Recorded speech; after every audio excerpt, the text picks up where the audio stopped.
අපි 2005 ආණ්ඩු බලය ගන්නකොට මේ ගම්මින් තිබුණේ කොහොමද? ලයිට් තිබුණාද? හරියම පාරක් තුනක්වත් තිබුණාද? එදා කැලේ හබරල ගස්සට නිදාගත්ත අම්මලා දරුවා මෙතන ඉන්නවා. කොටි කැටි ගෑව පවුල් වල අයත් මෙතන ඇති. එදා මාසෙට කීයක් ආවද මෙහාට සෙබළුන්ගේ මලමිනි? ඊයගේ පවුල් වල අයත්. එල්ලේ ගංගාව නතර කළා මට. කීවේ මේ රටේ පිළිලේ කියලා කියනවා. පිළිලේ.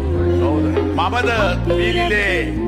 එහෙම නැත්නම් සහෝදරෝනි අර කියන අයුද පිළිලේ කියලා සොයාගන්න වැඩි කලක් අම්මුණාසලට යන්නේ නැහැ. උන් රකේ මිනිස් වගේ සිවර වරමාරන් හුන් තනින් නැගිට විරුණමට පුදමු